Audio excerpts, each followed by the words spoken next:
इन unit number 1 cell biology, और cell biology में हम स्टार्ट करने जा रहे हैं द सेल। अब सेल में सबसे पहला टॉपिक जो हमने यहाँ पे डिस्कस करना है वो क्या है इसका,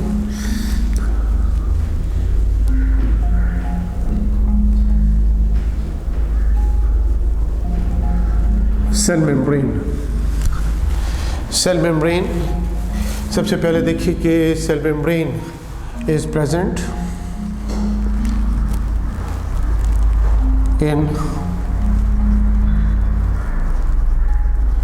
eukaryotic and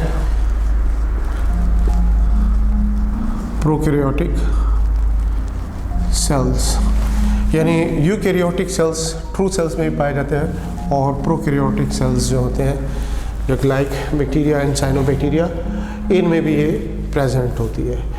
इसका अल्टरनेटिव नेम जो हम यूज़ करते हैं इसको हम प्लाज्मा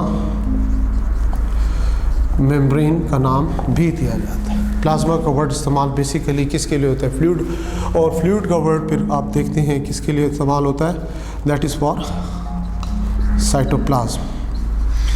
तो ये जो मेम्ब्रेन है जिसको हम प्लाज्मा मेम्ब्रेन या सेल मेम्ब्रेन करना है, इसने किसको सराउंड किया होता है, बेसिकली साइटोप्लाज्म को इसने सराउंड किया होता है। जैसे फॉर एग्जांपल यहाँ पे हम एक सेल शो करते हैं, ये सेल है फॉर एग्जांपल, तो ये इसमें हम इसका न्यूक्लियस शो कर रहे हैं। अब ये क्या आपके पास सेल मेम्ब्रेन, प्लाज्मा मेम्ब्रेन, और फिर ये क्या होता है इसमें आपके पास न्यूक्लियस और इसके दरमियान जो ये स्पेस है इसमें क्या चीज़ प्रेजेंट है, साइटोप्लाज्म। तो सेल मेम्ब्रेन ने किसको सराउंड किया हुआ है, सेल मेम्ब्रेन ने सराउंड किया हुआ है किस चीज़ को, साइटोप्लाज्म को। तो इसलिए इसको हम क्या कहते हैं, प्लाज्मा मेम्ब्रेन का नाम भी देते हैं। सबसे पहले देखिए कि इसकी अगर हम थिकनेस की बात करें, थिकनेस तकरीबन 7 नैनोमीटर यूजुअली जो ऑब्जर्व की जाती है, that is the thickness of the cell membrane. फिर इसके बाद नेक्स्ट इसमें हमने ये देखना है कि इसकी लोकेशन, क्योंकि मैंने आपको पहले बताया कि 5 किंगडम क्लासिफिकेशन सिस्टम को हम फॉलो करेंगे, तो there are different types of organisms को हमने फोकस करना होता है। तो हमने ये देखना है लोकेशन पॉइंट ऑफ व्यू से what is the location of cell membrane. सबसे पहले हम बात करेंगे किसकी, एनिमल सेल्स, फिर उसके बाद हम आ जाएंगे प्रोटोजोआ, और फिर तीसरा हमें रेफरेंस देना है इसमें mycoplasmas. Animal cells outer most boundary, फिर इसी तरह से फिर बात किसी करते हैं आप प्रोटोजोआंस की। प्रोटोजोआंस क्या है, एनिमल लाइक प्रोटिस्ट। जब 2 किंगडम क्लासिफिकेशन सिस्टम, तो आपको मालूम हो कि protozoans were part of animal kingdom animalia, लेकिन जब 5 किंगडम सिस्टम इंट्रोड्यूस हुआ तो फिर प्रोटोजोआंस को किंगडम एनिमेलिया से निकाल कर किस में रखा गया, किंगडम प्रोटिस्टा में रखा गया। तो लिहाजा ये भी जिसमें अमीबा, पैरामीशियम वगैरह आप स्टडी करते हो, तो इनमें क्या होता है कि outer most boundary cell membrane है। फिर उसके बाद माइकोप्लाज्मास, इसके लिए फिर देखिए आप रेफरेंस यूज़ कर रहे हैं किसी और चैप्टर का, यहाँ पे आपने ये प्रोकैरियोट्स में आप क्या स्टडी करते हो, बैक्टीरिया, फिर बैक्टीरिया की डिफरेंट टाइप्स पढ़ते हो। फिर डिफरेंट टाइप्स में जब उसकी सेल वॉल की बात आती है कि one of the group of bacteria mycoplasmas in which cell wall is absent, ये माइकोप्लाज्मास वो ग्रुप है जिसमें सेल वॉल नहीं होती। तो लिहाजा आउटर मोस्ट बाउंड्री फिर क्या होगी, इसमें भी सेल मेम्ब्रेन होगी। तो ये वो 3 ग्रुप्स आपको बताए गए हैं जिसमें outer most boundary is cell membrane. फिर उसके बाद नेक्स्ट देखिए प्लांट सेल्स, इसी तरह से फंजाई के सेल्स आ जाते हैं। फिर इसी तरह से नेक्स्ट आप आ जाएं, फिर एल्गी की बात करेंगे। फिर इसी तरह से नेक्स्ट फंजाई लाइक प्रोटिस्ट्स। अब देखिए प्लांट्स ऑब्वियसली इनमें सेल मेम्ब्रेन से बाहर क्या होती है, नेक्स्ट सेल वॉल। इस तरह फंजाई में भी आपको मालूम होगा कि आउटर मोस्ट बाउंड्री क्या होती है, सेल वॉल। एल्गी जो कि प्लांट लाइक प्रोटिस्ट होते हैं जिनका ताल्लुक किससे, अगेन किंगडम प्रोटिस्टा से है। इसमें भी क्या होता है कि सेल वॉल इज़ प्रेजेंट। सो इसी तरह फंजाई लाइक प्रोटिस्ट जिनका ताल्लुक़ किससे है, किंगडम प्रोटिस्टा से है, इनमें तमाम ग्रुप्स में क्या चीज़ कॉमन होती है कि cell membrane is present beneath the cell wall. किसके नीचे होगी, beneath the cell wall, cell wall के नीचे होती है। तो आपको लोकेशन क्लियर हो जानी चाहिए। ख़ासतौर पर अनयूजुअल जो एग्जांपल्स होती हैं, जैसे ये एग्जांपल आपके सामने आ गई, एलजी की एग्जांपल आपके सामने आ गई, फंजाइल लाइक प्रोटिस्ट जिसको आप नेग्लेक्ट कर देते हैं, वो उसको आपने नेग्लेक्ट नहीं करना। जब ऑप्शंस आती हैं, मल्टीपल चॉइस क्वेश्चन बनते हैं, तो उसमें आपसे ये अक्सर इस तरह से अनयूजुअल एग्जाम्पल बीच में आ जाती हैं कि in which of the following the cell membrane is covered by cell wall और the cell membrane is located under the cell wall। तो इस तरह ये इसमें आपको एग्जांपल्स, ये अनयूजुअल एग्जांपल्स का ख़ास तौर पर इसमें फोकस करना होगा। तो ये क्या हमने देखा, location of the cell membrane. इसके बाद नेक्स्ट इसमें हमने क्या देखना है, chemical composition, chemical composition of the cell membrane. Cell membrane की केमिकल कंपोजिशन क्या होगी। तो इसके लिए मेनली आपको मालूम हो कि नंबर 1 इसमें आ जाता है प्रोटीन्स, और फिर दूसरा इसमें मेनली क्या आ जाते हैं, लिपिड्स। प्रोटीन्स का जहाँ तक ताल्लुक़ है तो इसका आपको पता हो कि 60 to 80% इसमें क्या होती है, प्रोटीन होती है अप्रॉक्सीमेटली। इसी तरह से लिपिड्स का जहाँ तक ताल्लुक़ है दैट इज़ फ्रॉम 20 to 40%। अब इसमें जो तीसरा मेजर कंपोनेंट है तो उसमें हम जनरली जो टर्म इस्तेमाल क्या करते हैं, स्मॉल अमाउंट ऑफ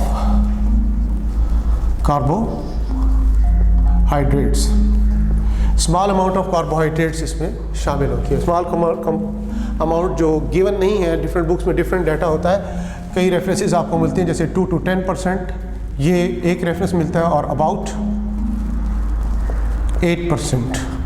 ये इस किस्म के फिगर्स हैं जिनको सम टाइम हट के क्वेश्चन आता है स्टूडेंट को। स्मॉल अमाउंट का तो आइडिया होता है, लेकिन स्मॉल अमाउंट का उसको ये नहीं पता हो कि इसकी रेंज क्या है। तो रेंज में आपको ये आइडिया हो गया 8% या उसकी नियरेस्ट जो भी आंसर होगा उसको आप फिर क्या करेंगे, टिक करेंगे, इन केस अगर इस तरह से ये डाटा टाइप क्वेश्चन इसमें आपको आ जाए तो।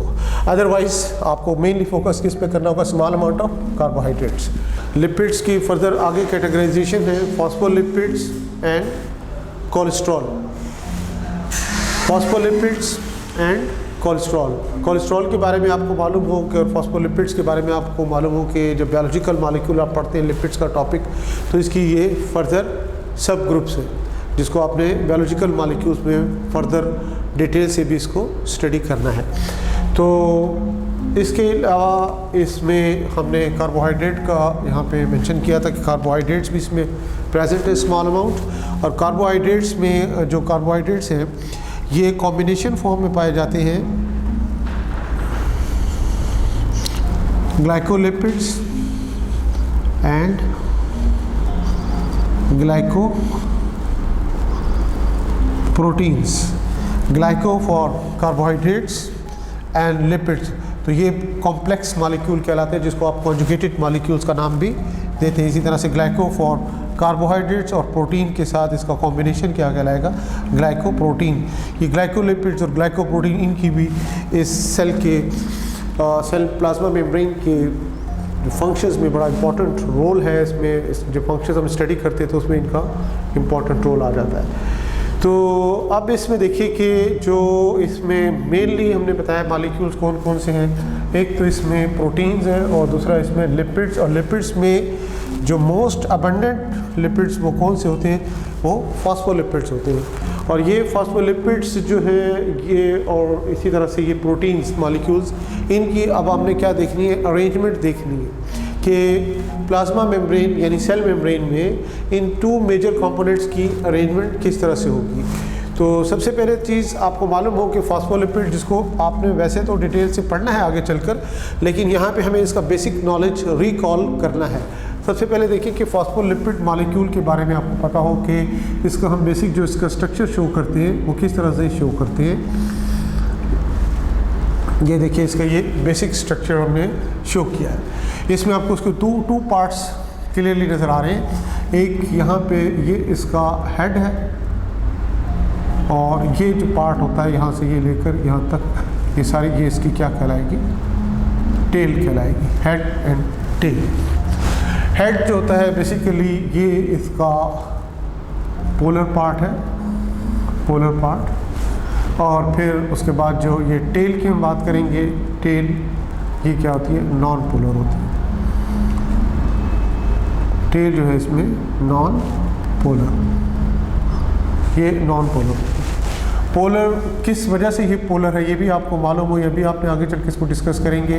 That is due to presence of phosphate group. Phosphate group की वजह से क्या होता है, ये पोलर होता है। और फिर इसकी फिर नेचर किस किस्म की होगी, ये फिर होगा हाइड्रोफिलिक। हाइड्रो किसके लिए वर्ड इस्तेमाल होगा, वाटर के लिए, और फिलिक होगा ये लविंग के लिए, वाटर लविंग। तो वाटर चूँकि पोलर है, इसी तरह से ये इसका पोलर हेड होता है, तो ये क्या होगा, हाइड्रोफिलिक होगा। जबकि नॉन पोलर टेल जो है ये फिर क्या होगी, हाइड्रोफोबिक। ये हाइड्रोफोबिक in नेचर में, हाइड्रो मीन वाटर और फोबिक मीन इसको रिपेल करना, हेट, वाटर हेटिंग कह सकते हैं, या वाटर को रिपेल करना। ये प्रॉपर्टीज़ आ जाती हैं किसकी, इसके हेड और टेल की, यानी फॉस्फोलिपिड मॉलिक्यूल की। तो अब हमने चूँकि यहाँ पे इसको डिटेल से इसका स्ट्रक्चर स्टडी करना है, तो अब हमें क्या देखना होगा कि what is the arrangement of these molecules in the plasma membrane. जब हम इसकी अरेंजमेंट स्टडी करें तो अरेंजमेंट में आपको मालूम हो कि 2 मेजर इसके स्ट्रक्चरल मॉडल्स आ जाते हैं। पहला इसका कहलाता है यूनिट मेम्ब्रेन स्ट्रक्चर। इसको यूनिट मेम्ब्रेन स्ट्रक्चर या फिर यूनिट मेम्ब्रेन मॉडल का नाम भी दिया जा सकता है। सेकंड जो इसमें है that is called fluid mosaic model. ये यूनिट मेम्ब्रेन स्ट्रक्चर और दूसरा फ्लूइड मोज़ेक मॉडल। अब इसमें जो एक्सप्लेनेशन पॉइंट ऑफ व्यू से हम बताएं कि जो earliest explanation about the arrangement of these molecule that is unit membrane structure, और जो लेटेस्ट व्यू है that is about the arrangement of these molecules is fluid mosaic model, which is most acceptable model to explain the arrangement of molecules in the plasma membrane. तो इसको हमने 1 by 1 करके discuss करना है। UHS syllabus point of view से अगर आप जाएँ तो उसमें फ्लूइड मोज़ेक मॉडल इंक्लूड है, लेकिन ऑब्वियसली हमने जो कि अरेंजमेंट ऑफ मॉलिक्यूल स्टडी करना है, सो हमने इसको भी टच देना है कि यूनिट मेम्ब्रेन स्ट्रक्चर क्या होता है। तो इसको भी हम ब्रीफली देखेंगे, then will come towards the fluid mosaic model. तो सबसे पहले देखिए यूनिट मेम्ब्रेन स्ट्रक्चर के बारे में। Unit membrane structure, unit membrane structure जो है इसमें अरेंजमेंट ऑफ मॉलिक्यूल कुछ इस तरह से है। जब हम यहाँ पे फॉस्फोलिपिड की बात करेंगे, फॉस्फोलिपिड्स, फॉस्फोलिपिड जो है किस फॉर्म में पाया जाएगा, it's present in the form of bilayer. तो इसको हम कहेंगे फॉस्फोलिपिड बाइलेयर। और फिर ये फॉस्फोलिपिड बाइलेयर के बारे में आपको मालूम हो कि ये सैंडविच्ड होता है,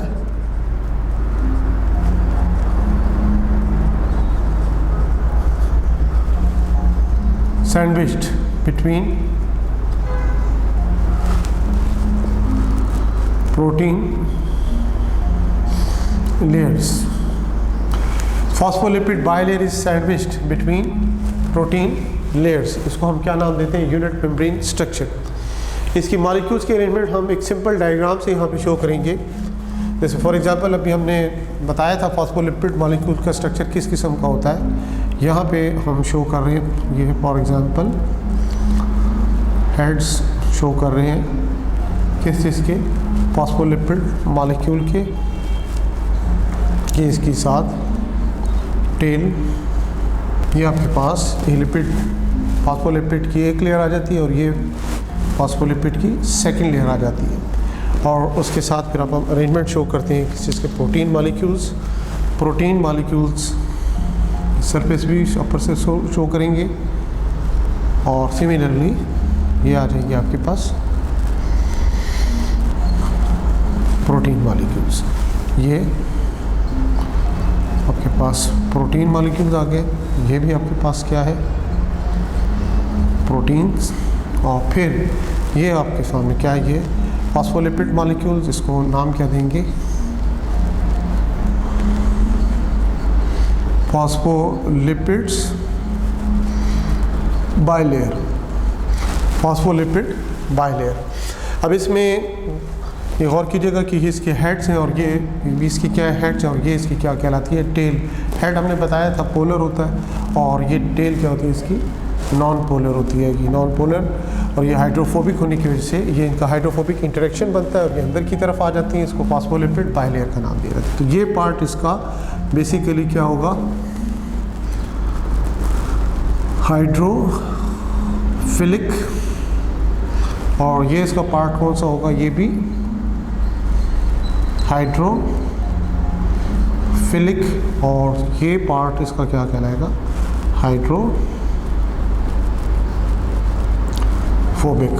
तो ये जो अरेंजमेंट है मॉलिक्यूल्स की, जिसको हम क्या नाम देते हैं, unit membrane structure, in which you can observe yourself that the phospholipid bilayer is sandwiched between the two layers of protein. This is a layer of protein, this one is also the layer of protein, and between the two protein layers what is present, phospholipid bilayer. Just like the sandwich, you generally observe bread slice, and bread slice, between the two bread slice you have to place whatever butter or marmalades, whatever. So similarly the same structure is here, and this kind of structure is present in most of the organelles of cell as well, like mitochondria, endoplasmic reticulum. ये जो हमने बताया unit membrane structure जो है, ये unit membrane structure is found किस में पाया जाता है, ऑर्गेनेलीज ऑफ सेल, जो कि मेम्ब्रेन बॉन्डेड स्ट्रक्चर्स होते हैं। तो this is about what, unit membrane structure. And now we will come towards fluid mosaic model, which is included in the syllabus as well, and is most acceptable model for the arrangement of these biological molecules like proteins and lipids. Fluid mosaic model. Fluid mosaic model. The fluid mosaic model was introduced by two scientists, Singer and Nicholson, 1972. According to this model, the lipid bilayer is not sandwiched between the two layers of proteins. In reality, actually what happened, what is the arrangement of molecules, the lipid bilayer is there, which makes the outer boundary of the cell, cover the cytoplasm, and the protein molecules are embedded in a mosaic manner. This is called what, fluid mosaic model. यानी इसमें हमने क्या बताया कि जो phospholipid bilayer है, इसने surround किया हुआ है, किस चीज़ को सराउंड किया हुआ है, साइटोप्लाज्म को, सेल को सराउंड किया हुआ है। और फिर जो प्रोटीन मॉलिक्यूल्स हैं वो किस सूरत में मौजूद होते हैं, इन अ मोज़ेक मैनर। मोज़ेक मैनर का यहाँ पे क्या मतलब होता है, यानी इसमें कोई उसकी ख़ास तरतीब या ख़ास अरेंजमेंट उसकी नहीं होती, तो हम इसलिए इसको क्या कहते हैं, मोज़ेक मैनर। एक और अहम चीज़ आपको बताऊँ कि इसको फ्लूइड क्यों कहा जाता है, फिर साथ हम मोज़ेक का वर्ड, अभी मैंने आपको बताया कि मोज़ेक का वर्ड इसमें क्यों यूज़ होता है। बेसिकली जो यहाँ पे फ्लूइड का वर्ड इस्तेमाल किया गया है, दैट इज़ फॉर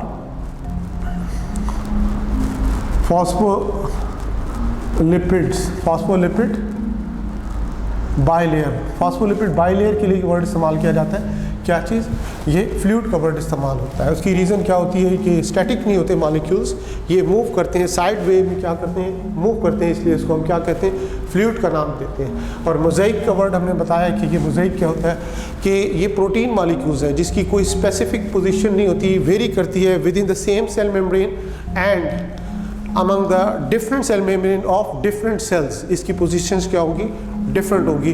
तो इसलिए इसकी हम डिटेल देखेंगे कि what is the position of the protein molecules in the phospholipid bilayer. अब इसमें इसको हम एक और एग्जांपल के ज़रिए भी कोट कर सकते हैं। जैसे हम वर्ड यूज़ करते हैं icebergs in ocean, icebergs and oceans. आपने जनरली ऑब्जर्व किया होगा कि आइसबर्ग क्या होते हैं और वो ओशन में किस तरह से फ्लोट कर रहे होते हैं। सेम वही चीज़ आ जाती है यहाँ पे। हम ओशन को किसके साथ हम रिजेंबल करेंगे, ये फ्लूइड यानी फॉस्फोलिपिड बाइलेयर से। और जो हम बात करते हैं आइसबर्ग्स की, वो किस चीज़ को हम रिप्रेजेंट कर रहे हैं, दैट इज़ प्रोटीन मॉलिक्यूल्स। इसी तरह से अरेंजमेंट होती है किस चीज़ की, इन मॉलिक्यूल्स की। तो अब हमने क्या करना होगा कि ये जो प्रॉपर्टीज़ हैं फॉस्फोलिपिड मॉलिक्यूल की, जिसमें हमने बताया था कि इसका हेड जो होता है क्या होता है, पोलर होता है, और टेल इसकी क्या होती है, नॉन पोलर होती है, हाइड्रोफिलिक एंड हाइड्रोफोबिक पार्ट। उसमें लिपिड बाइलेयर की क्या पोजीशंस हैं, और फिर उस लिपिड बाइलेयर में प्रोटीन मॉलिक्यूल्स की क्या अरेंजमेंट है, और फिर उसके बाद नेक्स्ट हम आगे चलकर देखेंगे कि इनके ये प्लाज्मा मेम्ब्रेन के स्ट्रक्चर में जो अरेंजमेंट हमने बताई मॉलिक्यूल्स की, तो उसके बाद इसके फंक्शनल रोल क्या होता है। तो अब हम आते हैं इसकी डायग्राम की तरफ। Fluid mosaic model, fluid mosaic model के बारे में हमने बताया कि it was introduced by सिंजर and Nicolson 1972, और ये मोस्ट एक्सेप्टेबल मॉडल कहलाता है प्लाज्मा मेम्ब्रेन यानी सेल मेम्ब्रेन का। अकॉर्डिंग टू दिस मॉडल आप ऑब्जर्व कर सकते हैं इस डायग्राम में कि what is this phospholipid bilayer. ये क्या है, फॉस्फोलिपिड बाइलेयर है। और इस फॉस्फोलिपिड बाइलेयर के बारे में आपको डिटेल पहले बताई जा चुकी है कि इसमें ये इसका क्या होता है, एक फॉस्फोलिपिड मॉलिक्यूल और this one is the other phospholipid molecule. और इसका आपको मालूम हो कि ये इसका क्या होता है, हेड, यहाँ पे इसका क्या, ये हेड, और बीच में इसकी क्या आ जाती है, टेल आ जाती है। अब यहाँ पे ये इसके सेल के बाहर की तरफ अगर आप जाएंगे तो यहाँ भी एक्वास इन्वायरमेंट होगा, यानी अगर आप इसमें जनरली आप एनिमल सेल्स की एग्जांपल है तो extra cellular fluid, interstitial fluid जिसको हम कहते हैं, that is present here. Interstitial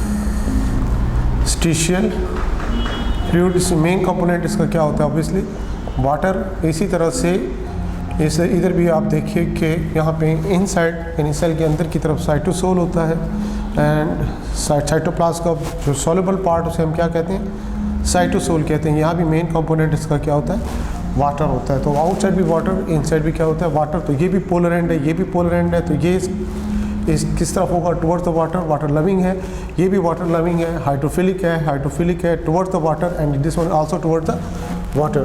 तो ये हाइड्रोफिलिक होने की वजह से, और बाकी जो टेल है जो कि क्या है, बेसिकली फैटी एसिड्स चेंज होती हैं, और ये फैटी एसिड बेसिकली क्या है, यहाँ पे नॉन पोलर है। तो नॉन पोलर जो होते हैं ये आपस में क्या बनाएंगे, इंटरेक्शन करेंगे, और इस इंटरेक्शन की वजह से there will be away from the water. तो लिहाजा हाइड्रोफोबिक होने की वजह से they are away from the water, तो ये सेंटर में इस तरह से आ जाएंगे। तो इस तरह से ये आपके सामने क्या बन जाती है, ये फॉस्फोलिपिड बाइलेयर बन जाती है। इसको हम फॉस्फोलिपिड बाइलेयर का नाम देते हैं। अब इसमें मज़ीद जो अरेंजमेंट ऑफ मॉलिक्यूल्स होते हैं, तो मेनली अभी हमने बताया था इसकी मेजर केमिकल कंपोजिशन में क्या है, लिपिड के साथ दूसरी अहम चीज़ क्या है, प्रोटीन्स है।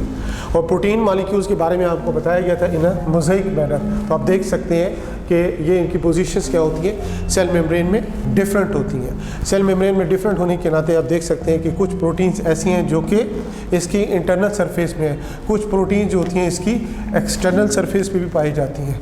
ये इस तरह से ये एक्सटर्नल सरफेस पे पाई जाती हैं। तो इन प्रोटीन्स को हम पेरिफेरल प्रोटीन्स का नाम देंगे। These proteins are called peripheral protein. जबकि ये जो कि go through the phospholipid bilayer, कुछ पार्ट इसका बाहर भी चला जाता है, कुछ यहाँ से इनसाइड भी है, ये अक्रॉस द सेल मेम्ब्रेन यहाँ पे प्रेजेंट है। इनको आप क्या नाम देते हो, इंटीग्रल प्रोटीन्स का नाम देते हो। These are called integral proteins. तो इस तरह ये प्रोटीन्स की डिफरेंट पोजीशंस आपको नज़र आ रही हैं इसमें। फिर इसके साथ साथ हमने बताया था कि इसमें small amount of carbohydrate is also present.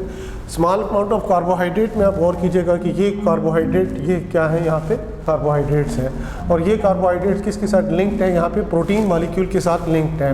Carbohydrate protein के साथ लिंक्ड होंगे तो इसको हम क्या कहेंगे, ग्लाइको प्रोटीन। ग्लाइको किसके लिए, कार्बोहाइड्रेट्स के लिए, शुगर्स के लिए, और ये प्रोटीन के साथ मिलकर कॉम्प्लेक्स यानी कंजुगेटेड मॉलिक्यूल बनाएंगे, जिसको आप नाम क्या दोगे, ग्लाइको प्रोटीन। इसी तरह से फिर आप आगे यहाँ पे देखिए कि ये भी क्या है, यहाँ पर आपके सामने क्या है, कार्बोहाइड्रेट्स हैं, लेकिन ये किसके साथ लिंक्ड है, ये हेड है, किस चीज़ का हेड है, ये फॉस्फो, ये देख सकते हैं ना, ये आपके सामने मॉलिक्यूल किसका है, दैट इज़ फॉस्फोलिपिड फॉस्फोलिपिड का जो हेड है इसके साथ ये कार्बोहाइड्रेट की चेन्स अटैच होती हैं। ये चेन जो होती हैं अनब्रांच भी हो सकती हैं और ब्रांच भी हो सकती हैं, और ये फिर इस मॉलिक्यूल को हम क्या नाम देंगे, जो कि फॉस्फोलिपिड हेड के साथ और फिर इसके साथ अटैचमेंट किसकी है, ये कार्बोहाइड्रेट की ग्लाइकोलिपिड। ग्लाइको किसके लिए वर्ड इस्तेमाल होगा, कार्बोहाइड्रेट यानी शुगर्स के लिए, और इसके साथ लिपिड अटैच होगा, इसको हम क्या कहेंगे, ग्लाइकोलिपिड। कौन सा मॉलिक्यूल है, कॉम्प्लेक्स मॉलिक्यूल है। दूसरा नाम इसको क्या देंगे, कॉन्जुगेटेड मॉलिक्यूल। तो इस तरह ये जो अरेंजमेंट आपको मॉलिक्यूल्स की इसमें फ्लूइड मोज़ेक मॉडल में वाज़े तौर पर नज़र आती है। फिर इसी तरह से इनर सरफेस देखिए आप, इसमें ये सेल मेम्ब्रेन का इनर सरफेस है। यहाँ पर आपको कुछ फिलामेंट्स नज़र आ रही हैं। इन फिलामेंट्स को हम क्या कहते हैं, फिलामेंट्स ऑफ साइटोस्केलेटन। स्केलेटन के बारे में आपको मालूम, साइटो क्या होता है, काइटोस से लिया गया। काइटोस का मतलब क्या होता है, सेल। स्केलेटन ढांचे को कहते हैं, जैसे हमारी बॉडी में स्केलेटन होता है इस तरह सेल के अंदर भी क्या होता है, ये स्केलेटन होता है। इसको हम टेक्निकली क्या कहते हैं, साइटोस्केलेटन कहते हैं, जिसमें आप स्टडी करोगे आगे चलकर आपके सिलेबस में शामिल है microfilaments, microtubules and intermediate filaments. जैसे यहाँ पर हम फॉर एग्जांपल हम कह सकते हैं कि ये साइटोस्केलेटन कौन से प्रेजेंट है, साइटोस्केलेटन माइक्रोफिलामेंट्स प्रेजेंट हैं, और मेनली इसमें कौन सी प्रोटीन मौजूद है, एक्टिन प्रोटीन मौजूद है। और भी प्रोटीन होती है, यहाँ पे हमने ऐसे ही रेफरेंस देना है। यहाँ पर ये माइक्रोफिलामेंट्स हैं, और माइक्रोफिलामेंट्स में प्रोटीन कौन सी है, एक्टिन प्रोटीन है। तो इस तरह ये सपोर्ट का भी काम करती है। इसके आगे इसके फंक्शन हमें बताने कि इंटरनल सेल मोशन में इसका क्या रोल होता है। तो इस तरह ये बेसिकली ये आपके सामने किसका आ गया स्ट्रक्चर, किस चीज़ का, ये प्लाज्मा मेम्ब्रेन यानी सेल मेम्ब्रेन का। अब इसमें हमने देखना होगा कि ये जो प्लाज्मा मेम्ब्रेन है इसमें ये फॉस्फोलिपिड बाइलेयर्स के बारे में हमने बताया है। इसी से हमें इसकी किस डिस्कस करेंगे किस चीज़ को, इसकी फ्लूइडिटी को, fluidity of the plasma membrane. Fluidity of the plasma membrane, इस पे कई फैक्टर असरअंदाज होते हैं। जैसे मेनली हम बताते हैं, सबसे पहले मेजर फैक्टर जो होता है जब आप फॉस्फोलिपिड बाइलेयर पढ़ रहे हैं, यहाँ पर आप देखेंगे हेड है और ये इसका क्या है, टेल है। इसी तरह ये हमने इसका हेड बनाया, ये इसकी क्या बनाई है, यूँ टेल बनाई है। तो आप देख सकते हैं कि ये इसका पोलर हेड और ये इसका पोलर हेड और ये इसकी नॉन पोलर टेल कहलाती है। ये टेल बेसिकली क्या है, फैटी एसिड्स हैं। इन फैटी एसिड्स को आप ध्यान से देखिएगा कि ये स्ट्रेट चेन में भी हैं, और यहाँ पे ये इसमें क्या बने हुए, किंक्स बने हुए। यहाँ पे इसमें ये क्या बने हुए, इस तरह से किंक्स बने हुए। ये स्ट्रेट है और ये किंग्स बने हुए हैं इसमें। तो लिहाजा जो स्ट्रेट है ये किसको इंडिकेट करती है, सैचुरेटेड फैटी एसिड्स को। और जहाँ पे यहाँ पे किंग्स नज़र आएंगे, यहाँ एक से ज़्यादा जगहों पे भी किंग्स हो सकते हैं।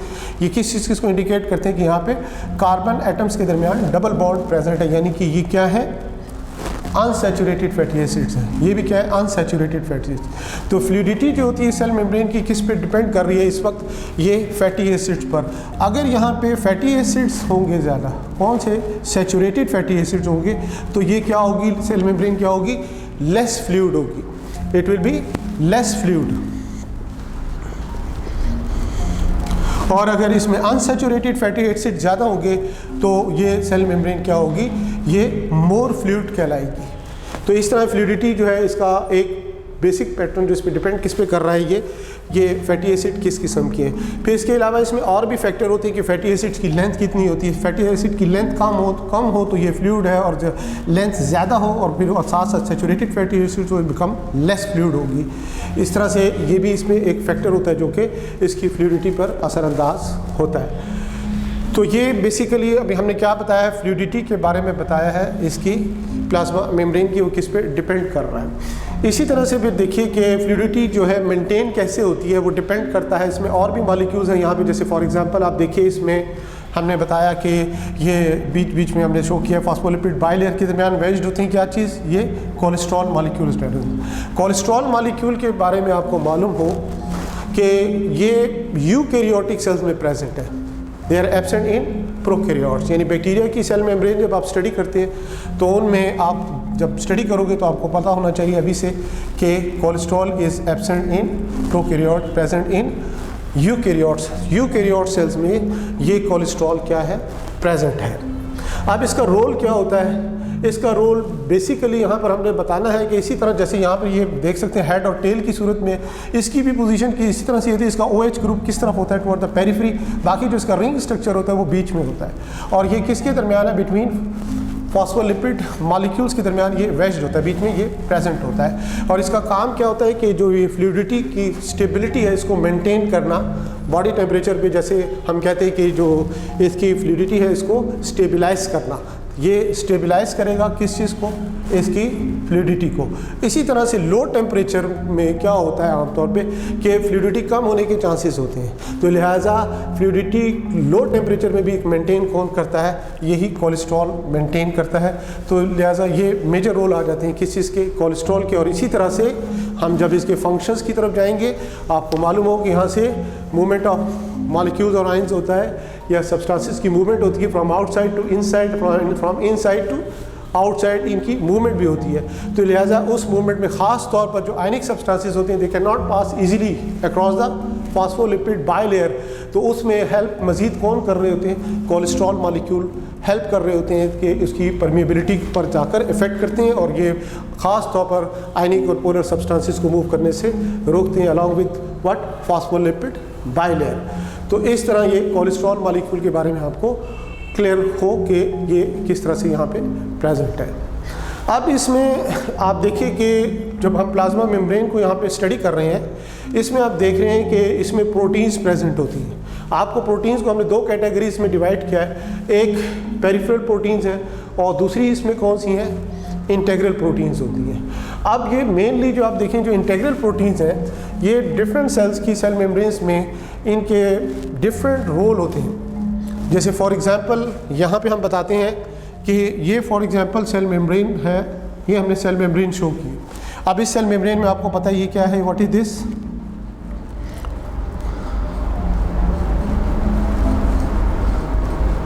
Phospholipid bilayer. फॉस्फोलिपिड बाइलेयर, ये फॉस्फोलिपिड बाइलेयर हमने दोबारा से शो किए। अब डिफरेंट टाइप्स जो इंटीग्रल प्रोटीन्स हैं ख़ास तौर पे इनके बारे में हमने बताना है कि ये किस तरह से प्रेजेंट होती हैं और बाकी आगे चलकर इसके फंक्शनल रोल्स क्या क्या हैं। इंटीग्रल प्रोटीन्स में यहाँ पे हम पहले शो कर रहे हैं, फॉर एग्जांपल यहाँ पे देखिएगा डायग्राम में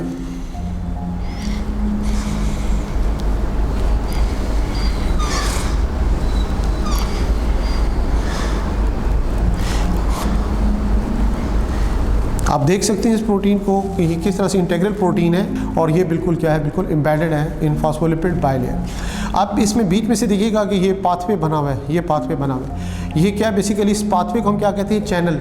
इसके थ्रू क्या होता है, मूवमेंट ऑफ मॉलिक्यूल्स होता है, मूवमेंट ऑफ आयंस होता है from outside to inside and from inside to outside. ये इस तरह से मूवमेंट ऑफ मॉलिक्यूल्स और आयंस होता है from inside to outside and from outside to inside. तो लिहाजा इस प्रोटीन को हम क्या नाम देंगे, this kind of proteins are called channel proteins, channel protein. फिर इसी तरह से फिर देखिए कि इसमें कुछ और प्रोटीन्स होती हैं, जैसे फॉर एग्जांपल हम सिंपल के तौर पर यहाँ पे शो कर रहे हैं। ये फॉर एग्जांपल हमने प्रोटीन का यूँ स्ट्रक्चर शो किया है, ये प्रोटीन का स्ट्रक्चर है, इसको मॉडिफाई कर रहे हैं हम अपने हिसाब से, उसकी शेप बना रहे हैं, ये इस तरह से ये प्रोटीन है। अब इस प्रोटीन में क्या होता है, इसके साथ आकर कोई बाहर से कोई मॉलिक्यूल या आयन वगैरह इसके साथ इस तरह अटैच होता है। ये जैसे ही अटैच होगा तो फिर इसकी मूवमेंट क्या होगी, यूँ डाउनवर्ड मूवमेंट होगी, ये अपनी मूवमेंट शो करता है और मूवमेंट के साथ ये कहाँ ले जाएगा, ये इनसाइड द सेल, सेल के अंदर मॉलिक्यूल को यहाँ से ये मूव करेगा तो मॉलिक्यूल के कहाँ चला जाएगा, इनसाइड द सेल। तो ये प्रोटीन बेसिकली क्या करती है, फैसिलिटेट करती है to carry the molecule from outside to inside. तो इस तरह इस प्रोटीन को फिर हम क्या नाम देंगे, this kind of protein is called, इसको हम कैरियर, इसको हम क्या कहेंगे, कैरियर प्रोटीन्स। इस किस्म की प्रोटीन्स को आप कैरियर प्रोटीन्स का नाम दोगे। ठीक है, ये एक और प्रोटीन हमने शो की है, एक और प्रोटीन शो की है, ये इसमें इंटीग्रल प्रोटीन मौजूद है and this integral protein serve as enzyme, ये एंजाइम के तौर पर सर्व करती हैं। तो इस आप देख सकते हैं कुछ इंटीग्रल प्रोटीन्स किस किस्म की होती हैं जो कि एंजाइम का रोल भी प्ले कर रही होती हैं। इसी तरह से कुछ प्रोटीन्स इसमें, इसी तरह से इंटीग्रल प्रोटीन्स यहाँ पे हम शो करेंगे इस डायग्राम में। ये एक और प्रोटीन हमने शो की है कि ये इसका कुछ आउटर पार्ट यहाँ से शो कर रही है, इसका कुछ पार्ट इनसाइड शो कर रही है। अब ये प्रोटीन जो है बेसिकली फॉर एग्जांपल बाहर की तरफ आपको मालूम हो कोलेजन प्रोटीन फाइबर्स होते हैं, कोलेजन प्रोटीन फाइबर्स, और इसके यहाँ पे अंदर की तरफ यहाँ पे अभी आपको बताया गया जैसे साइटोस्केलेटन है, साइटोस्केलेटन में माइक्रोफिलामेंट, एंड माइक्रोफिलामेंट में कौन सी प्रोटीन मौजूद है, एक्टिन प्रोटीन मौजूद है, ये एक्टिन प्रोटीन मौजूद है। तो लिहाजा ये कोलेजन किसके साथ मिला रही है, ये एक्टिन प्रोटीन फिलामेंट्स के साथ मिला रही है। तो इस किस्म की प्रोटीन्स को आप क्या कहोगे, they are called linker proteins, इनको आप लिंकर प्रोटीन्स का नाम दोगे। इस तरह ये जो प्रोटीन्स हैं इनकी डिफरेंट कैटेगराइजेशन आपके सामने आ रही है। इसी तरह से इसमें एक ख़ास किस्म की प्रोटीन्स होती हैं जिसको आप यहाँ पे क्या नाम देते हो, they are called receptor proteins. ये हम शो कर रहे हैं यहाँ पे, ये क्या होती हैं, रिसेप्टर प्रोटीन्स होती हैं।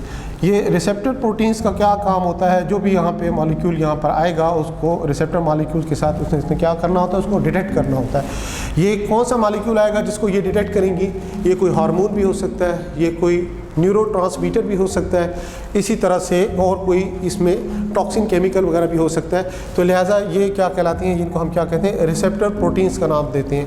तो लिहाजा आप देखिए कि फॉस्फोलिपिड बाइलेयर में different kinds of proteins are present. खास तौर पर हमने किसका रेफरेंस दिया है, इंटीग्रल प्रोटीन का रेफरेंस दिया है। इसमें पहली कैटेगरी आपको क्या बताई गई, चैनल प्रोटीन, जिसके थ्रू क्या होता है, मूवमेंट ऑफ मॉलिक्यूल्स और आयंस होता है from inside to outside and from outside to inside.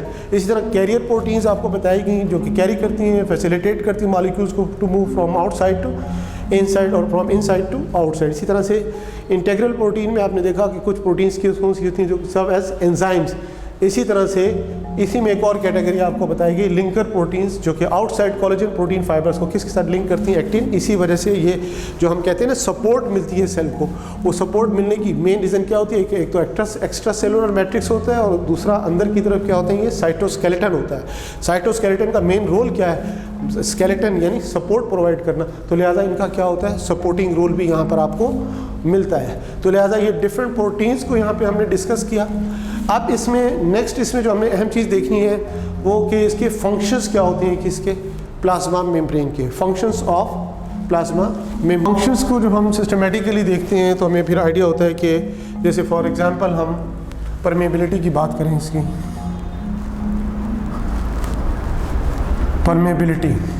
Permeability का मतलब क्या होता है कि अलाउ करना मॉलिक्यूल्स को to pass from outside to inside and from inside to outside. तो ये परमेबिलिटी पॉइंट ऑफ व्यू से जब हम बात करें प्लाज्मा मेम्ब्रेन या सेल मेम्ब्रेन की, तो इसके लिए हम इसको क्या कहते हैं, ये सेमी परमेएबल मेम्ब्रेन है। क्या है ये, सेमी परमेएबल मेम्ब्रेन है।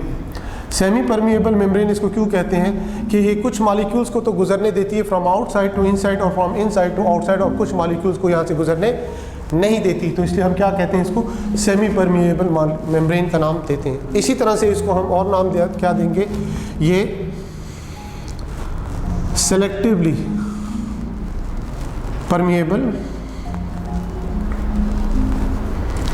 मेम्ब्रेन भी इसको हम कहते हैं, क्योंकि कुछ सिलेक्टिव मॉलिक्यूल्स को अलाउ करती टू पास इन एंड कुछ सिलेक्टिव मॉलिक्यूल्स को अलाउ नहीं करती टू पास इन। इसी तरह from inside to outside and from outside to inside, इसलिए इसको हम क्या कहते हैं, ये सेलेक्टिवली परमेएबल कहते हैं। इसी तरह इसको एक और भी नाम दिया जाता है, पार्शियली परमेएबल मेम्ब्रेन। इसको हम पार्शियली परमेएबल मेम्ब्रेन का नाम भी देते हैं। यानी वही बात आ जाती है कि ये पार्शियली से मुराद कुछ बड़े मॉलिक्यूल है, जैसे फॉर एग्जांपल यहाँ पे कोई बड़ा मॉलिक्यूल है, ये बड़ा मॉलिक्यूल है, प्रोटीन मॉलिक्यूल है बड़ा, ये इसमें से नहीं गुजर सकता। और इसी तरह से बाहर क्या है, छोटे मॉलिक्यूल है, ये यहाँ से गुजर सकते हैं। तो इसका मतलब ये होता है कि कुछ मॉलिक्यूल तो यहाँ से गुजर सकते हैं और कुछ मॉलिक्यूल यहाँ से नहीं गुजर सकते। तो लिहाजा इसकी परमेबिलिटी पॉइंट ऑफ व्यू से हम इसको क्या कहते हैं, ये सेमी परमेएबल मेम्ब्रेन है। इसको सेलेक्टिवली परमेएबल मेम्ब्रेन की भी कहते हैं, इसको आप पार्शियली परमेएबल मेम्ब्रेन का नाम भी देते हैं। फिर इसमें एक और अहम चीज़ देखें कि ये जब हम परमेबिलिटी की बात करते हैं तो आपको मालूम हो कि मूवमेंट ऑफ डिफरेंट सब्सटेंसेस होता है फ्रॉम आउटसाइड टू इनसाइड। इसमें सबसे अहम चीज़ ये होती है कि जैसे मिसाल के तौर पर जो न्यूट्रल मॉलिक्यूल्स होते हैं या स्मॉल मॉलिक्यूल्स होते हैं, जैसे मिसाल के तौर पर गैसेस की हम एग्जांपल दें तो गैसेस में आप ऑक्सीजन की और किसकी एग्जांपल दोगे? कार्बन डाइऑक्साइड की। दे can pass easily through the phospholipid bilayer. Phospholipid bilayer से ये क्या है, आसानी गुजर सकती हैं। यहाँ हम शो कर देते हैं कि यहाँ से ये गैसेस जो होती हैं फ्रॉम इनसाइड टू आउटसाइड, जैसे ऑक्सीजन है और इसी तरह से कार्बन डाइऑक्साइड है, they can pass easily from inside to outside, from outside to inside. तो ये हो गया। इसी तरह से फिर इसमें ख़ास तौर पर जो लिपिड सॉल्युबल मॉलिक्यूल्स होते हैं, lipids soluble molecules, lipid soluble molecule भी होते हैं। They can easily pass across the phospholipid bilayer.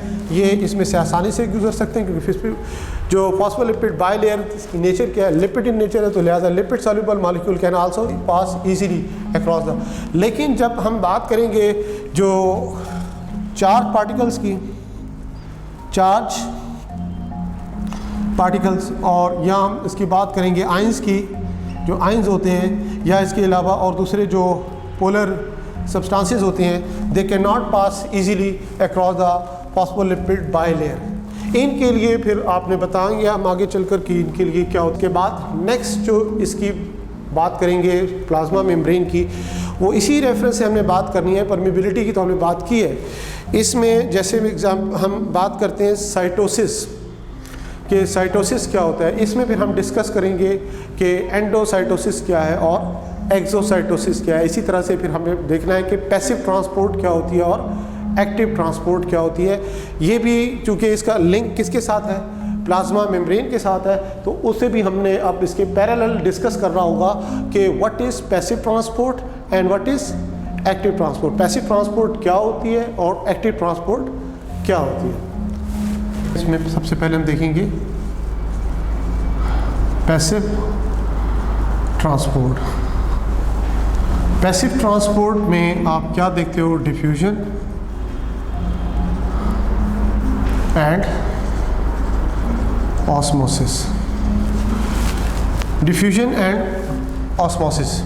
आप डिफ्यूजन जो है इसको दो कैटेगरीज में आप डिवाइड करते हो। एक क्या है, इसमें सिंपल डिफ्यूजन आ जाता है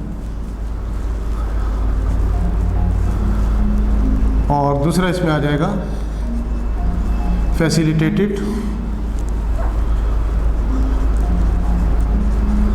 डिफ्यूजन, यानी simple diffusion and facilitated diffusion आ जाएगा। सिंपल डिफ्यूजन क्या है कि जिसमें हम जो बात करेंगे यहाँ पे मूवमेंट ऑफ मॉलिक्यूल और आयंस की from area of higher concentration towards an area of lower concentration. Facilitated diffusion, facilitated diffusion किसके ज़रिए होती है, with the help of certain proteins के ज़रिए होती है। अब ये प्रोटीन्स क्या कर रही हैं, फैसिलिटेट कर रही हैं। इनका काम क्या होता है, कैरी करना मॉलिक्यूल को और उसको कहाँ पहुँचा देना, इनसाइड द सेल। तो ये कौन सी कहलाएगी, फैसिलिटेटेड डिफ्यूजन। और ये ट्रांसपोर्ट कौन सी होती है, पैसिव ट्रांसपोर्ट होती है। और इसकी ख़ास पैसिव ट्रांसपोर्ट की पहचान क्या होती है कि no use of ATPs। ATPs क्या होते हैं, एडिनोसिन ट्राइफॉस्फेट। इसको हम क्या कहते हैं, एनर्जी करेंसी का नाम देते हैं। दूसरा इसमें क्या होता है, ऑस्मोसिस। ऑस्मोसिस क्या है कि इसमें basically movement of water molecules from an area of higher concentration, from an area of high concentration towards an area of low concentration through semi permeable membrane. Cell membrane के cross, ये यहाँ पे semi permeable membrane क्या है, cell membrane है। तो लिहाजा water molecules का मूव करना from an area of its higher concentration towards an area of lower concentration, ये भी क्या कहलाएगा, ऑस्मोसिस होगा। ये अलोंग द कंसंट्रेशन ग्रेडियंट कहलाता है। तो ये भी क्या होगा, पैसिव ट्रांसपोर्ट। इसमें भी कोई एनर्जी यूटिलाइज नहीं होगी, इसमें भी no ATP will be utilize. तो लिहाजा इसको हम क्या कहेंगे, पैसिव ट्रांसपोर्ट का नाम देंगे। फिर उसके बाद नेक्स्ट जो आ जाता है that is active transport. Active transport का जहाँ तक ताल्लुक है तो आप नाम पर गौर कर लीजिए कि एक्टिव ट्रांसपोर्ट है क्या। एक्टिव ट्रांसपोर्ट जो है बेसिकली इसमें आपने बताना होगा कि अपहिल मूवमेंट ऑफ मॉलिक्यूल और आयंस, यानी अपहिल का मतलब क्या होता है, against the concentration gradient. Against the concentration gradient का मतलब क्या होगा, from area of lower concentration towards an area higher concentration.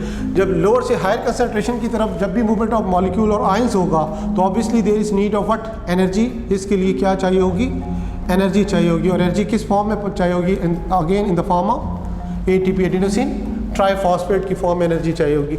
इसमें आपने फिर वही रेफरेंस में दूंगा आपको नर्व इम्पल्स, क्योंकि ये चीज़ आपने स्टडी की हुई है, आपको समझना आसान होगा।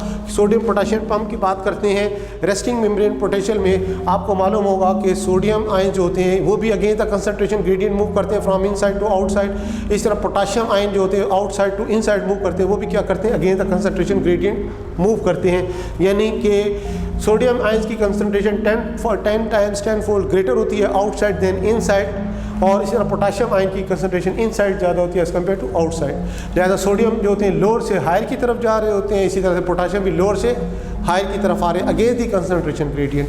तो लिहाजा उसमें क्या चीज़ यूज़ होगी, एनर्जी यूज़ होगी, तो इसको हम क्या कहेंगे, एक्टिव ट्रांसपोर्ट का नाम देते हैं। इसी तरह से इसमें एक और चीज़ आ जाती है जिसमें हम उसमें एनर्जी कंज्यूम होती है, इसको हम एक्टिव ट्रांसपोर्ट में ही रखते हैं या एक्टिव प्रोसेस में इसको हम रखते हैं। उसमें आपने ये देखना होगा कि इसमें साइटोसिस क्या होता है।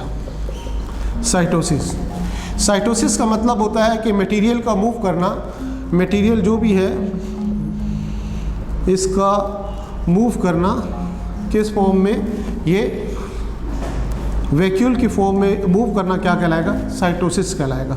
इसको हम साइटोसिस कहते हैं। अब इस साइटोसिस जो है इसको हम 2 कैटेगरीज में डिवाइड करेंगे। साइटोसिस को हम 2 कैटेगरीज में डिवाइड करेंगे। नंबर 1 इसमें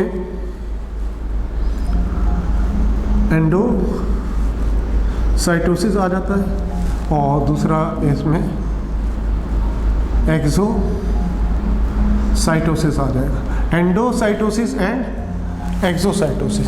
एंडो का मतलब क्या होता है, इनसाइड, और साइटोसिस का मतलब वही क्या होगा, वेसिकल या वैक्यूल की फॉर्म में। वेसिकल क्या होता है, what is vesicle, single membrane bonded sac like structure. Single membrane bonded sac like structure को हम क्या कहते हैं, वेसिकल कहते हैं। तो लिहाजा एंडो का मतलब होता है इनसाइड और साइटोसिस का मतलब होगा वेसिकल या वैक्यूल की सूरत में किसी मटेरियल का अंदर आना, फ्रॉम आउटसाइड टू इनसाइड। इसी तरह एक्सो का मतलब क्या होता है, आउटसाइड, और साइटोसिस वही क्या होगा, in the form of vacuole. Vacuole की सूरत में किसी सब्सटेंस का सेल से बाहर निकल जाना क्या कहलाएगा, एक्सोसाइटोसिस कहलाएगा। अब सबसे पहले देखिए एंडोसाइटोसिस क्या है। एंडोसाइटोसिस जो है इसको आप 2 कैटेगरीज में डिवाइड कर देते हैं। 2 कैटेगरीज में डिवाइड करेंगे। नंबर 1 फैगोसाइटोसिस और दूसरी कैटेगरी इसकी क्या होगी, पिनोसाइटोसिस। Phagocytosis and pinocytosis. तो सबसे पहले देखिए इसमें हम किसका बताएंगे, फैगोसाइटोसिस के बारे में बताएंगे। अब यहाँ पे आप गौर कीजिए, फिर वही बात, फैगो का मतलब यहाँ पे क्या होगा, ईटिंग, और साइटोसिस का मतलब क्या होगा, वही वैक्यूल या वेसिकल की फॉर्म में जो स्ट्रक्चर बनेगा उसे हम क्या कहेंगे, साइटोसिस। इसको हम कहते हैं eating process of a cell. इसको ईटिंग प्रोसेस ऑफ सेल का नाम भी दिया जाता है। वो किस तरह से, इसमें आप एग्जांपल देते हो किसकी, फैगोसाइट्स की। फैगोसाइट्स आप इम्यूनिटी में पढ़ते हैं, इम्यून सिस्टम में फैगोसाइट्स क्या होते हैं, जिसमें आप एग्जांपल किसकी देते हो, मैक्रोफेज, इसी तरह से, और न्यूट्रोफिल्स की। ये क्या है, बेसिकली फैगोसाइट्स हैं। इनके बारे में आप क्या बताते हो, किस तरह से ये इनगल्फ करते हैं। जैसे मिसाल के तौर पर यहाँ पे हम शो करते हैं ये सेल मेम्ब्रेन है। What is this, cell membrane. ये कोई माइक्रो ऑर्गेनिज्म, बैक्टीरिया या वायरस वगैरह से करीब आया है, तो जैसे ही इसके करीब आते हैं तो यहाँ पर क्या बनेगी, सबसे पहले एक डिप्रेशन सा बन जाएगा।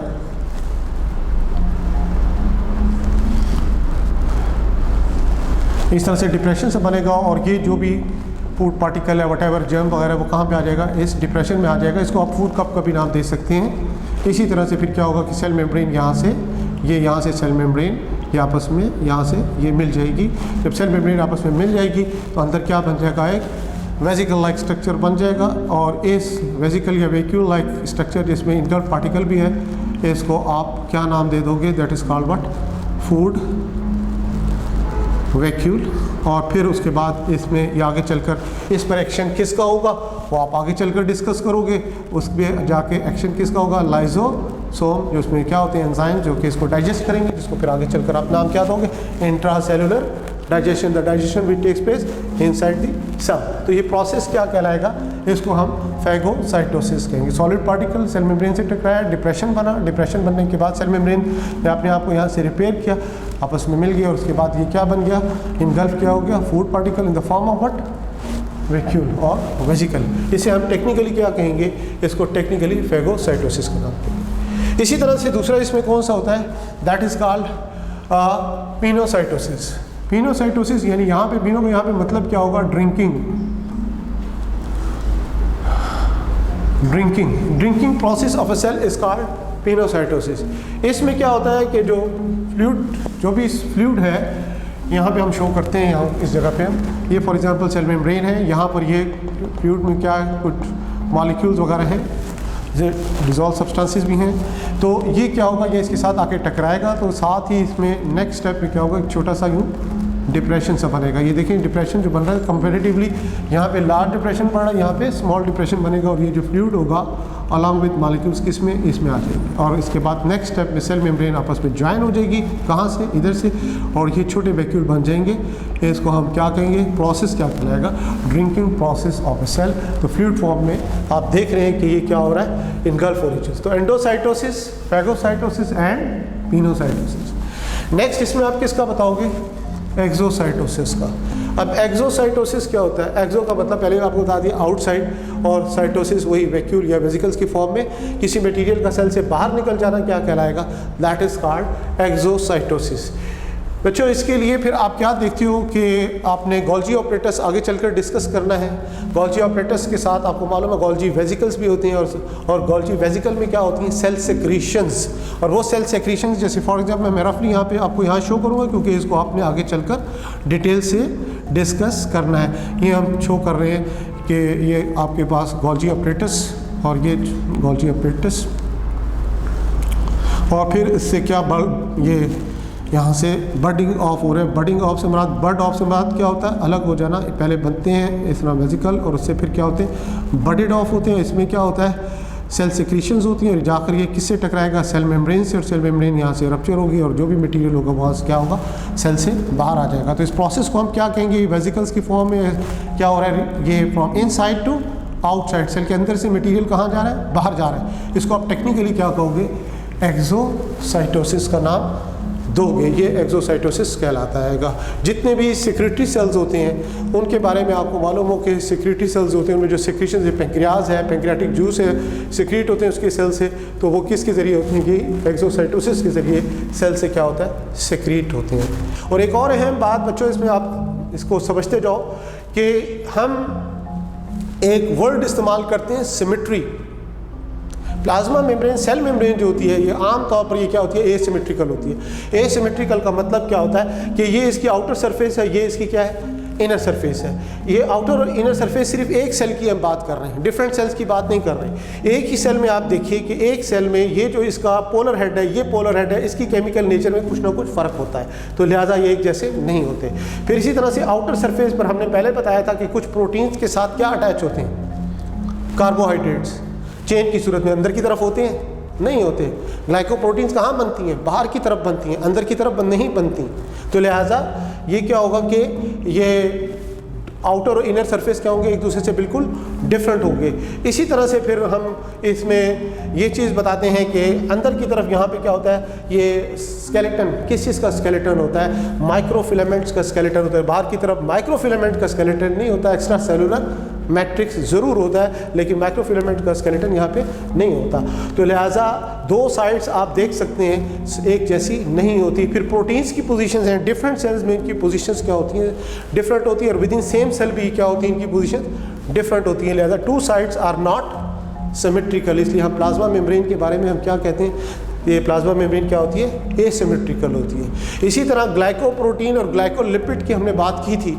तो ग्लाइकोप्रोटीन और ग्लाइकोलिपिड्स क्या हैं, ये सेल मार्कर्स हैं, ये सेल की आइडेंटिटी होती है, ये सेल टू सेल रिकॉग्निशन में बड़ा इंपॉर्टेंट रोल करते हैं। तो ये इसके कुछ मेजर फंक्शंस थे जो कि आपको इसके एंटिटस पॉइंट ऑफ व्यू से मालूम होने चाहिए। और जो आपको रेफरेंसेस दिए गए हैं ख़ास तौर पर इसमें आपने क्रिटिकली देखना होगा कि आपके MCQs किस तरह से बिल्टअप होंगे, कहाँ से इंफॉर्मेशन स्टार्ट होगी। मैं थोड़ा सा सम अप कर दूँ आपको। हमने जब मोस्टली किस चीज़ को डिस्कस किया है इसमें, प्लाज्मा मेम्ब्रेन को, उसका हमने अल्टरनेटिव नेम क्या बताया, इसको सेल मेम्ब्रेन, और फिर इसके नाम दिया outer covering of the cell, cell outer envelope, ये मुख्तलिफ नाम दिए जाते हैं इसको। और फिर उसके बाद उसकी लोकेशन के बारे में बताइए। लोकेशन में से खास तौर पर वो पॉइंट्स जैसे माइकोप्लाज्मास का रेफरेंस था, प्रोटोजोआंस का रेफरेंस था, एल्गी का, फंजाई लाइक प्रोटिस्ट का, आपको ये चीज़ क्रिटिकली माइंड में होना चाहिए कि इनमें पोजीशन प्लाज्मा मेम्ब्रेन की क्या होती है। केमिकल कंपोजिशन में आपको बताया गया, लिपिड्स के बारे में बताया गया, प्रोटीन्स के बारे में बताया गया कि लिपिड्स क्या होते हैं, फिर लिपिड्स की डिफरेंट टाइप्स क्या होती हैं, फिर लिपिड्स में मोस्ट अबंडेंट लिपिड्स कौन से होते हैं, फिर हमने कोलेस्ट्रॉल का रेफरेंस दिया, फिर कोलेस्ट्रॉल के बारे में ये भी बताया कि किन सेल में प्रेजेंट होते हैं, किन सेल में ये प्रेजेंट नहीं होते, फिर कोलेस्ट्रॉल का उसमें रोल क्या होता है, फंक्शन क्या होता है। तो लिहाजा इस तरह बाकी हमने प्रोटीन्स के बारे में बताया, डिफरेंट टाइप्स ऑफ प्रोटीन्स क्या होती हैं, इसमें इसकी पोजीशन के हिसाब से इंटेग्रल प्रोटीन्स कौन सी होती हैं, पेरिफेरल प्रोटीन कौन सी होती हैं, और इसी तरह से फिर इन प्रोटीन्स के बारे में हमने क्या बताया है कि इन डिफरेंट प्रोटीन्स के फंक्शंस क्या होते हैं, अलग अलग इनके रोल, खासतौर पर इंटेग्रल प्रोटीन्स के हवाले से हमने कुछ रेफरेंसेस दिए हैं, कुछ आपको एक्स्ट्रा पॉइंट्स भी मिले। आप कहेंगे सर ये तो बुक में है ही नहीं, सर पता नहीं कहाँ से पढ़ा रहे। याद रखिएगा, prepare your self for the worse. जब हम कहते हैं सब ठीक है, बुक का है ये सब कुछ, ये तो हमने कर लिया, ओके, वो तो ठीक है, वो तो सब बच्चे तैयार कर रहे हैं, लेकिन आपको ऐसी सिचुएशन के लिए अपने आप को तैयार करना है कि कुछ हट के अगर कोई क्वेश्चन आ जाता है, कुछ इस तरह से डिफ़िकल्टी लेवल ज़्यादा हो जाता है, तो आपने उसके लिए अपने आप को प्रिपेयर करना है। तो डोंट कंसीडर दैट कि कुछ पॉइंट यहाँ से इसमें एक्स्ट्रा आए या कुछ रेफरेंसेस इसमें आए, उससे कोई फ़र्क नहीं पड़ता। हमने अपने सिलेबस को भी कवर करना है, हमने उसको क्रिटिकली भी देखना है, उसको हमने लिंक करना है डिफरेंट टॉपिक्स के साथ, और साथ साथ हमने कुछ उसमें एक्स्ट्रा नॉलेज भी ऐड करना है ताकि हमारे स्टूडेंट्स का जो विज़न है वो ज़्यादा ब्रॉड हो और वो और अच्छे तरीके से डिफ़िकल्टी लेवल को भी अप्रोच कर सके। तो यहाँ तक था प्लाज्मा मेम्ब्रेन के बारे में। तो इंशाल्लाह इसके बाद नेक्स्ट जो होगा cytoplasm and organelles of cells को हमने नेक्स्ट सेगमेंट में डिस्कस करना है। Thank you.